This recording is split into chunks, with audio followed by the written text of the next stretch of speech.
Okay, you should have read your PowerPoint a little bit about slides 1 through 8 and about signing up for a signature card to be able to get a checking account. So we have a packet, and you should have a packet also that you have a hard copy of, so we can go through this. Checking account and debit card simulation.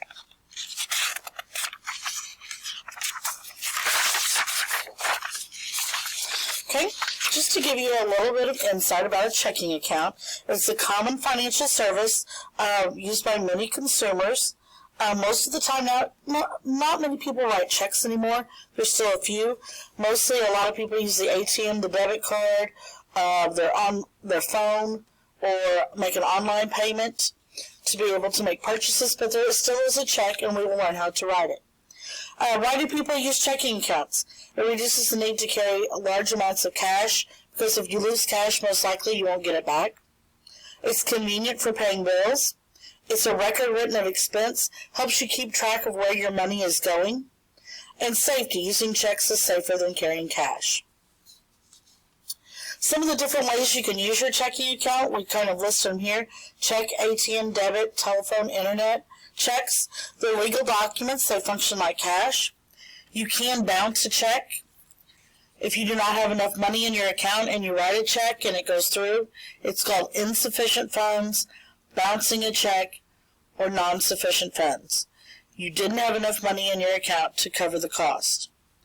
A checking register and checkbook are also used to keep track of how much money you have in your account.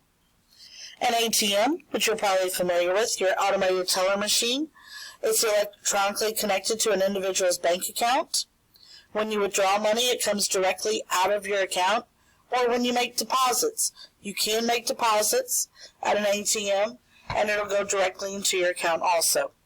Additional bank fees may be charged if you don't use the ATM at your bank or a branch of your bank, then you might be charged a fee. Debit card. Plastic card that is electronically connected to an individual's bank account. Purchase or made, money is automatically withdrawn from your bank account. Money still comes out of your account when you use the debit card as well. You have a PIN number or a personal identification number to confirm the user of the debit card and is authorized to access the account.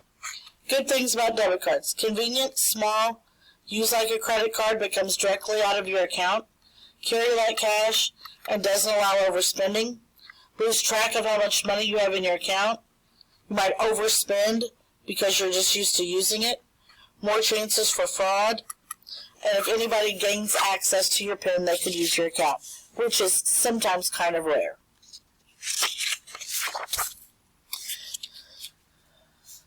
Endorsing a check. Okay?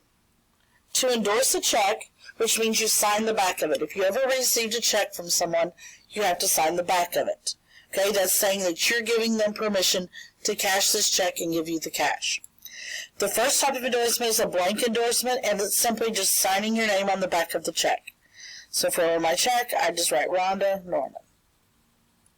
Blank endorsement. Restrictive endorsement it's a little more secure than a blank. It's for deposit only, the account number, and your name. So the only thing that can be deposited with the full amount of this check is to be deposited.